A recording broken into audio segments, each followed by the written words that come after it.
Captain's log supplemental. Fascinating. Aye, sir. Live long and prosper. But it's a mystery. I don't like mysteries. Give me a bellyache, and I got a beauty right now. 4 phases locked and ready to fire, sir. In the hands of an adolescent. I'm a doctor, not a mechanic.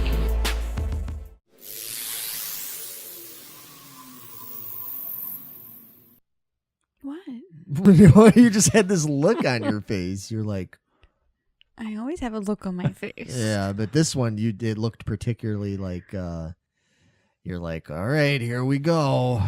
This one. Not excited about this episode, Megan? No, not really. No? I'm very torn on this episode. Oh, were you being serious or is that a pun? Because, you know, that's. You got torn in two. You're funny. Yeah, no, I'm serious. Jeez. Freaking attitude, man. What's going on, everybody? Welcome to Geeking Poetic Podcast for another lovely installment of Trekking Poetic, a Trek retrospective. Off blast. Ever since the alien conspiracy episode, from now on with us, we never blast off. We always off blast. We always off blast. Mm-hmm. Yeah. So prepare for down count.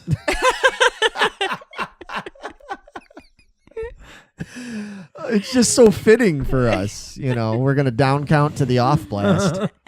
Oh, we're gonna need to get that on t-shirts, man. But anyways, most people probably know, if you're bothering to watch or listen to this, the show is about the three of us, all pretty much lifelong Trek fans, discussing every episode of Star Trek from the very, very beginning in 1965 with the cage until we die. Yeah, pretty much. Yeah, pretty much. So this is going to be, because now we've got new series coming out. We're already in season 2 of Discovery. It's never ending. It's never going to end. When's it going to end? And we're only on episode 6 or 7? 7? Yeah, I don't even know. Something like that. Can't keep track anymore. Yeah. Yeah. Well, it's episode 6 of the series, but it's episode 7 for us, I believe. You guys figured out. I don't know. Yeah, it's confusing. We had to make it confusing. But anyway, it changes in season 2, I hope, right? No. Well, fuck it up again? No, It'll be season 2, episode 1. Yeah, we could always do that for us too. We could always put these out as seasons. We probably should. Yeah. Like when we put them out in playlists or whatever, Yeah, we'll have we'll have season 1 of Trekking Poetic and season 2 of Trekking Poetic, and then once we do that, we'll be all good. But for this fucking first season, just a big old mess. We'll figure something out. Yeah. But I'm Larry. I'm one of the dorks that's going to be ragging on and on about these next couple episodes. Across from me on this beautiful glass table full of awesome Star Trek toys. Especially this Andorian with the pink foo-foo fur coat thing going on here. Yeah. Don't be jealous. Yeah. He's fabulous. It's his Andorian Serape. It's a serape, yeah. I guess that's how you pronounce it. But anyway, I'm Vito. Yeah. Hi, Vito. Hello. And then over here, in the middle of it all, stuck in the middle with us. Always in the middle. Missing her fabulous serape. I know. I am jealous, actually. Yeah. I love that right now. A little left out. Yeah, I am. A little chilly. Yeah. Yeah. I just need to be more blue. That way I can get one of those. At least the blue would be fine, but thank God you don't have that hairdo. Are those antennas? The antennas are kind of cool. Kind of creepy, but kind of cool. They're kind of creepy. But that hairdo is kind of Bruce Valanche 1970s. It looks like that little girl off of The Langoliers with her bowl cut. Oh, no. Now you'll never unsee that. Maybe that was maybe that's why He's she. scaring the little girl. Look at him. I don't know, or maybe that's why that girl had those powers, because maybe she's part Andorian. Oh, there you go. See, all ties She needed together. that hair to hide those antennas. Yeah. The antennas was how maybe it was like they're in there because she was young. Maybe they hadn't That's why she's going. fully popped out. Yeah, yet. there you go. She was always like, They had to break off her antennas, so she had to go like Yeah, this, had to so cup she could those hear. ears. yep. We're Yeah, onto maybe- something. Maybe she had a couple of ingrown antenna. You know, Maybe. it could happen. Maybe hers was an innie. Hers His were innies, innies. not outies. You know, Oh my God, we've really went off topic. different strokes for different folks. They're Maybe all those people you see on that Dr. Pimple Popper show, Mm-hmm. when they got those things in their head, Yeah. maybe they're all Andorians. Maybe they are. could be. Mm, Andorians can be some shady bastards. We'll find that out later. yeah. Yep. Don't they go through time and some shit? Oh God, I don't remember. Yeah, Yeah, I they don't do. remember. That's yeah. from Enterprise, I think, right? Yeah, we'll have. Yeah, we're getting into that way. I hope we later. don't get into that. way. We got later. time. Yeah, we've got plenty of time to look forward to not doing that. But anyway, so the episode we're talking about today is the duplicitous tale of two Kirks, which is The Enemy Within. And two, obviously, dogs and Unicorn costumes. The fuck was that about, man? Holy unicorn shit. costumes with that like dinosaur tail. Yeah, what the God, it was so cheap looking. Well, as it's been well established, especially in the first season, well, the first series, the budget for this show was pretty much like nothing. Non-existent. Yeah, it was like, And it showed. oh yeah, and things like that dog. No, actually, so in Stargate, the movie Stargate, there's a dog wearing a horse costume to make it look like a horse from far away. Really? You could totally tell it's a dog wearing this big thing. So I don't know which one is worse, that one or this fucking Yorkshire, whatever the fuck it was in this episode. Interesting. Either way, it was dumb as fuck. Man. So like I usually like I've kind of been doing, at least in the last few episodes before we get into discussing all of it. So what was your I'd be curious to know your general overall take of the episode. What do you think of it, Vito? I probably will not watch it again if I had to.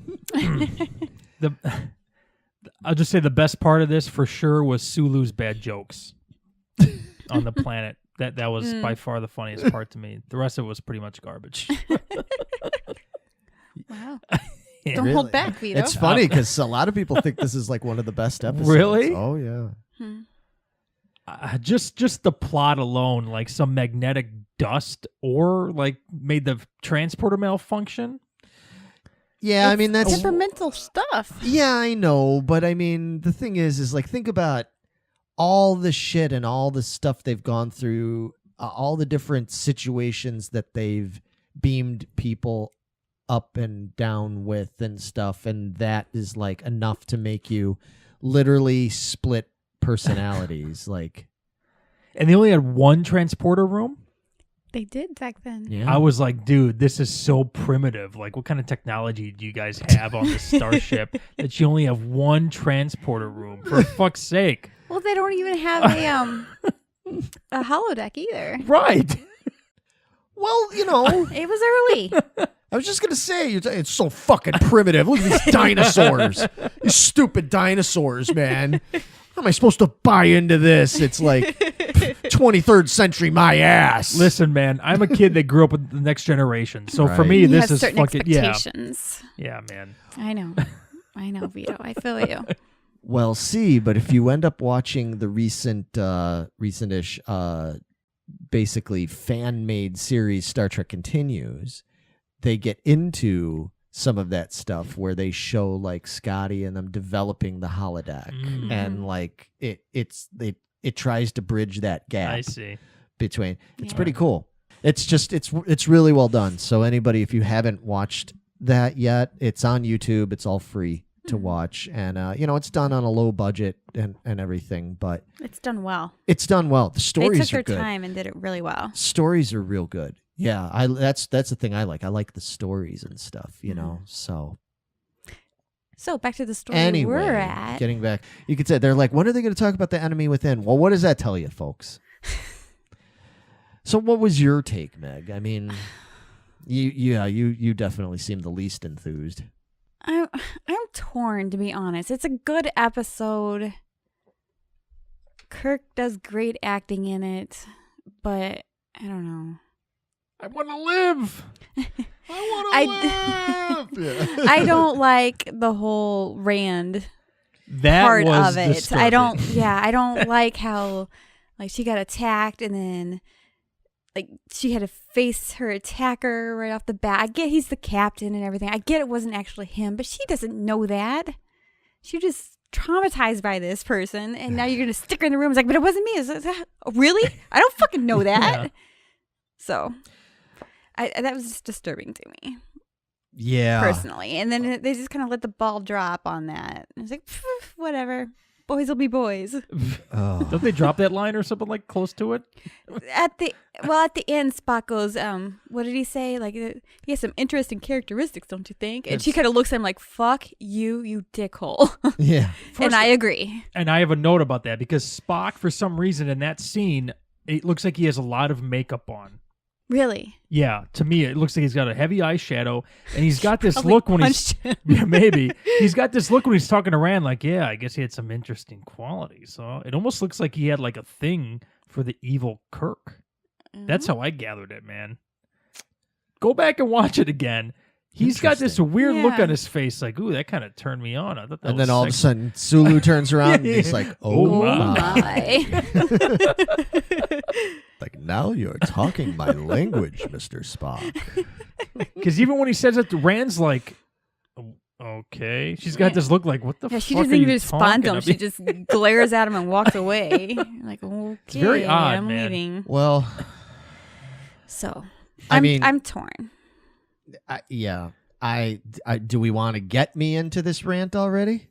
Because you just kind of opened the door for me. I with did this. open the door, and it kind of applies to the next two episodes. Yeah. So why not get it over with? Well, I'll get it. Yeah, so I'll do half of it here, and then when we talk about the next episode, I'll Save get into the other half? So here's Okay. the thing, man. It's like, run into it. So one thing that I have noted, one thing that has really leapt out at me is I always thought of Trek as being it was so forward thinking. Mhm. It was, and it was. I'm not saying that it wasn't, because it was, but it's really stood out to me now watching these episodes again. It like, holy shit, it was fucking so sexist back then. It still is now, folks. Don't let it fool you into thinking that it's not.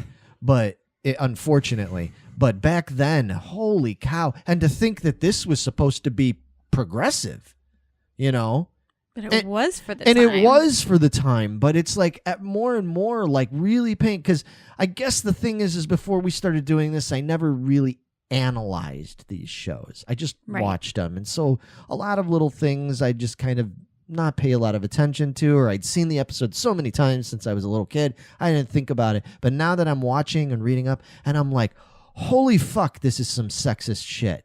Like, already, we're only 6 episodes in. 6 episodes in.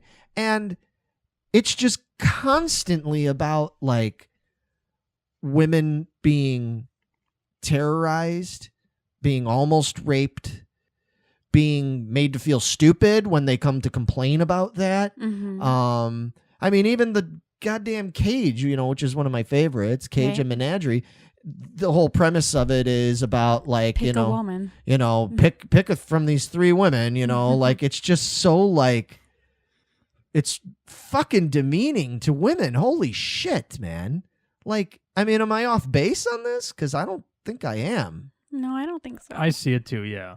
So I'm like I said, I respect and I think it was cool. I do think that this show was part of the start of Yes. progress, I feel like they were able to broach the subject, but I don't know if I exactly agree. They didn't with quite the outcome. They didn't quite finish what they started. Right. They didn't. Yeah, they didn't follow through in the ways that they should have. You know, just kind of like what you're saying. It's one thing to be like, oh, okay, well, we're going to protect her, but then making her confront him and everything right after that, and then sort of, and just this sort of air of sort of like, are you sure? Because he doesn't have a scratch on his face. yeah, and, you know, we know you broads have a tendency to overreact about stuff. You get emotional, and You know, you really don't think what you think. And boys will be boys, and you are walking around in that skimpy little dress and everything. I mean, you know, maybe you should just cool your tits, you know? Like, it just there's still an air of that throughout this show. Yeah, because nobody really believed her until that other guy walked in. He's like, no, I saw it was you. And he's like, oh. Farrell? Yeah. I know what's going on here. There's a double. I was like, oh, of course it's a double. Of course it's a fucking double. And then it they're can't like, possibly be him. they're like, yeah, and Really? then it's kind of like, yeah, and then they're sort of like, yeah, it's the vibe is sort of like, well, you know, when it was the chick telling us what was going on, I wasn't totally buying it, but now that this man walked in here and substantiated it, by gum, let's get to the bottom of this, you know, like. Right. Yeah. This one I was not digging a lot on. So I'm with Vito. I don't know if I'd willingly watch it again. I mean, I know that shouldn't like taint the whole episode or whatever, but I just, like I said, I just really started really noticing this, like starting with like Charlie X. Yeah. And then moving on, and then and I've watched a few episodes past this now, you know, in preparation for and I'm just going, man, oh man, like, you know, it's just one of those things where I can see how people nowadays who hopefully have better, higher sensibilities about some of these things would go back and watch this and be like, what the fuck? Like, you know what I mean? It's just, I don't know. Yeah. It's disappointing to me a little bit because I didn't remember it being quite so. I mean, it's always been a joke about like Kirk is the womanizer and he was always getting his woman every other episode and all this and all the women. I mean, that was whatever. That's whatever. But just the way they treat the women and disregard the women or how they regard the women. And, you know, I was just like, oh, my God. Yeah, it's definitely a sign of the times when this was recorded. Right. Speaking of when this was made, so I'll get down off my soapbox for now. For now. This was aired October 6th, 1966. Jeez, I can't say that. October 6th. It's a hard one. October 6th, 66. October 6th in 66. So again, still pretty early in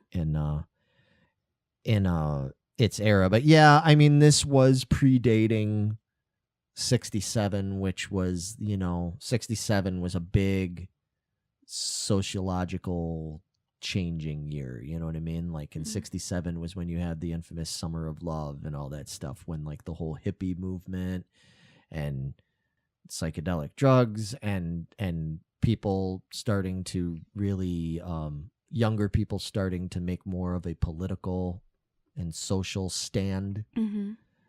Really, I mean, not saying that didn't happen before, but 67 was really kind of like a signpost for a lot of that social change. So this is still kind of leading up to that, you know what I mean? And, well, speaking of, you had kind of talking about Rand and all that, and you had mentioned about her hitting, maybe she whacked Nimoy one good, and that's why he had to wear all that makeup, you know.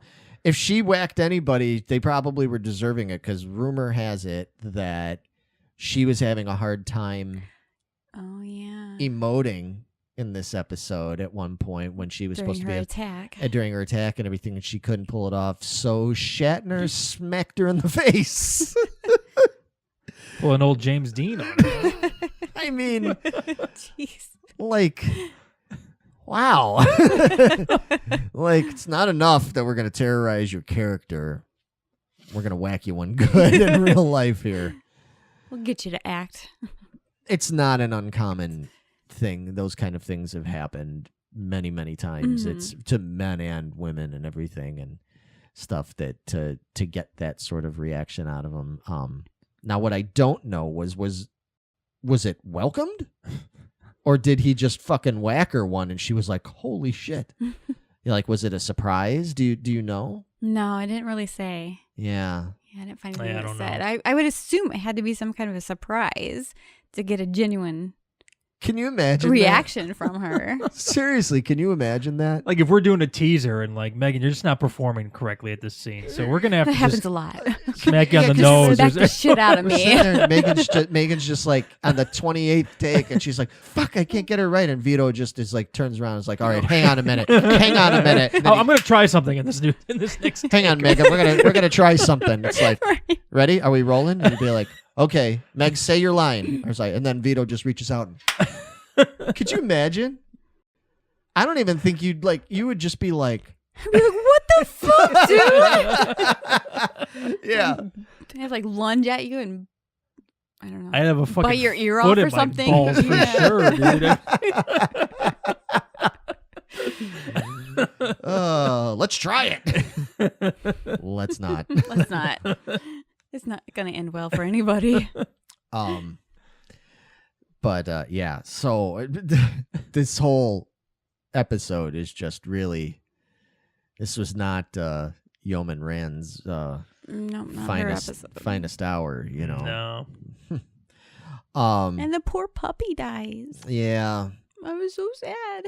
yeah. The poor little guy. He was so cute in his little costume. This little I like when they cut to the evil dog and he's just fucking like terrorizing that camera. I wonder what they did to that dog to make it do that. You know, Right? Did Shatner slap the dog?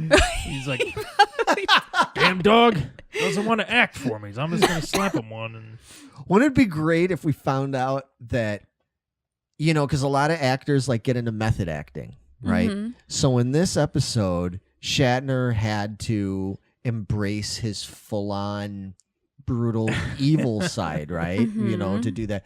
Now, what if you found out that like he, in order to like embody that, he went into total like method actor mode, and so he was just being like a complete fucking prick like that, like he was acting like that all the time, and so he was just going around like smacking everybody. So it wasn't just Rand. Like maybe That would be a little more acceptable. maybe that's why Nimoy has all that makeup Has a black on. eye. maybe. We have alternate theory. Maybe that was like when they're gonna get ready to film the neck pinch scene and everything, and like maybe when you know, Nimoy was just like, you know, this just seems kind of weak. I'm supposed to come up and I'm just supposed to club you with my phaser. I don't know. I'm not feeling it. It's not something to do. And Shatner being like, well, come up with something better then. Nimoy's like, well, you know, what are we supposed to do? I don't know. And then Shatner's just like, come on, be a man. Smacks him. And then like Nimoy's just like, I'm gonna choke this motherfucker. And it's like, what if you use one hand? It's like, Or he goes to choke him and he misses and he grabs his shoulder. He's like, oh, I got it. That's what I'm going to do. yeah, See? exactly. Maybe Nimoy went up and his intention was he was just gonna rip his fucking jugular out like fucking Roadhouse style and shit. Like, yeah, seriously, when he was standing there aiming that fucking phaser at the good Kirk and everything, maybe Nimoy was just channeling his fucking Swayze, you know, just gonna fucking reach around, just rip out his fucking Roadhouse and everything, and as soon as he touched it, like Shatner just dropped and everything, and Nimoy's like, the fuck? Shatner stands up, he's like, perfect, that's great, that's exactly what I wanted. And Nimoy would be like, what I want to do is rip your fucking larynx out. So it's a theory, folks. It's a working theory. I'm just theorizing, you know. We're just talking out I loud. could explain why he had all the makeup on, because he got whacked by the Shat, you know. The old Shat whack. You know, he got Shat whacked. He got Shat attacked or whatever. But speaking of Shat attack, that one scene, I don't know if it's Farrell or some other dude, but Evil Kirk's in his room, and one of the security guys comes up, and Kirk like needs to take his phaser, But he's like having small talk with the dude. He's like, Uh-huh. "Hey man, what's going on? So how's the wife and kids?" And he just grabs that phaser and he phaser whips that dude right in the back of the head. I laughed out loud at that scene. That was great. You just Shat attack. Yeah, dude. So I had 2 redeeming qualities. Yeah. That and Sulu. Sulu, yeah. Dude, hey, Captain, you mind setting down a very long rope with a hot cup of coffee at the end of it? and Shatner's just sitting there, and he doesn't, like, make any, like, emotion. He's just like, God, that's fucking dumb. Why would you say that? I didn't get those bad jokes, man. They were pretty awful. I don't know if Sulu got those off the cuff or if those were actually scripted. I don't know. They were pretty terrible. But I do. I mean, I know it's over the top, but I do think that Shatner's acting in this is pretty cool. Like, I thought it was. I mean, the whole thing was based on and drawing from Jekyll and Hyde, Right. obviously, and I thought he did a pretty good job of, because well, people would sit there and watch it, you know, with his you know, and go, oh my God. But it's supposed to be that he was kind of brought down to, like, broken down. It was like his raw emotion. It's like raw, you know. So, okay. I thought he did good. Yeah. I think he's, to me, whereas like a lot of people might make fun of him for it because it's so Shatner, you know. I thought he was the redeeming thing about this episode. I thought he did a pretty good job overall. Yes. The rest of the episode, and like you're saying, the bad dialogue, the bullshit ending, you know, with Rand and just the way she was kind of disrespected and everything, and Yeah, the whole concept is pretty cool. That everybody has a good side, everybody has a bad side, and everybody needs both to survive. They can't really survive on their own. Nobody's purely good. Nobody's pure. Well, I don't know about that part, but yeah, I'm not going to go that far. Well, Let's back it up a little bit. The average person. Most people aren't purely good, and they're not purely And there's bad. times where you need to tap into both To of those. both, and- yeah. It It's like you balances. can't really captain correctly without the bad side. Yeah. To make those hard decisions. Yeah. It was an interesting concept. It is an interesting concept, and I there's no way to know, but I just feel like this episode could have been executed better and interpreted better. Maybe if this would have been like a series 2 or a season 2 episode, when they had a little bit more experience and They knew the characters better or whatever, and I it was was just- them acting for them. I was just gonna say, and then knowing the characters better and everything, even I think it would have had more impact, you know. I can get behind that. And then one last thing, speaking of the whole neck pinch thing, we mentioned in the last was it the last episode that's the first time that he did the Vulcan neck pinch, nerve pinch. But technically, this is the first time that he actually did it. Because this is the first time recording. It was filmed before the last one, so the first time the public saw the Vulcan nerve pinch was in the previous episode. So Wasn't it this one where it's the first time he's dead, Jim? yeah, but I don't think he says he says like it's. I think when he's talking about the dog, he says it's dead, Jim. He doesn't say it. He doesn't say he. He doesn't say he. He says it. It's but dead, Jim. close enough. It still was the first time that that phrase kinda wording, came in. So, but yeah, that was That's that. that was that. I don't know if there's okay. This gets harder as we have more episodes. You don't have to rank it exactly, but where would this rank roughly? Lower, middle, lower. Lower by Charlie X. Oof. See, I would watch Charlie X again before I would watch this one. Oof. Yeah. That Charlie X was more fun to me Yeah. because it was Wow. so awful. But No, I'm not going to agree with you guys on that one. I would watch this one definitely again before Charlie X. Definitely. Charlie X is still my bottom. Yeah, it's my bottom too. I would put this one okay. just above Charlie X. Yeah. Yeah, I don't know. I can't say exactly where this is lower middle for me. Sometimes I like this. I would have ranked this higher, but now, like I said, I don't know if it's just that I've grown up and become more sensible about some of these things or whatever, but I just, there's not just the female aspect, but just several things about this was more off-putting to me than I remembered this episode being in the past. So, they've got better to come. Yes, I agree. Not the next episode, but there's better to come.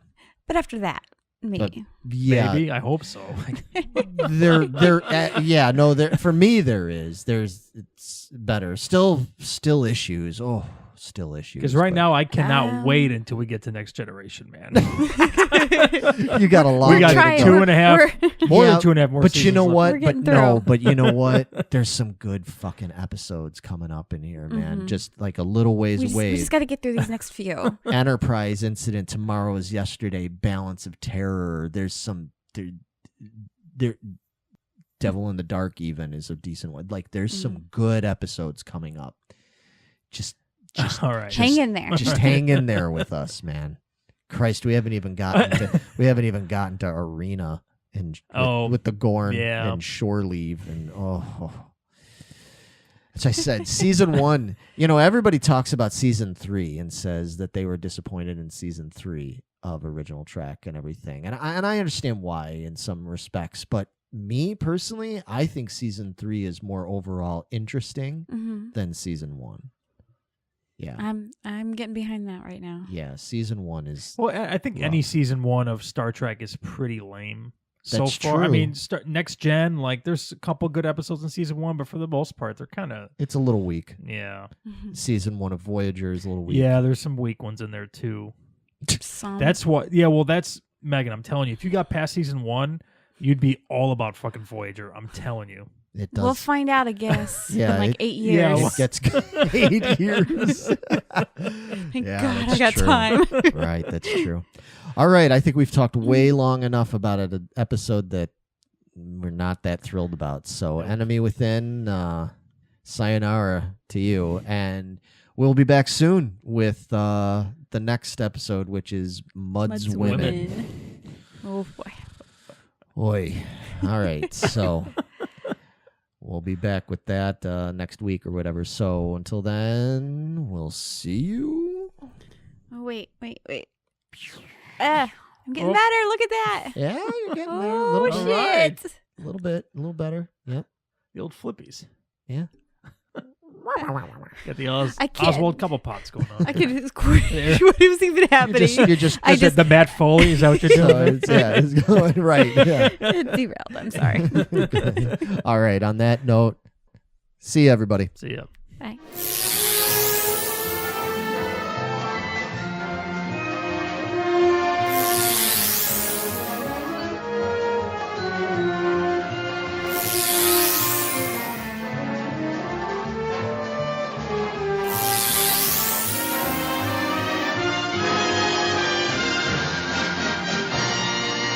This communication has ended.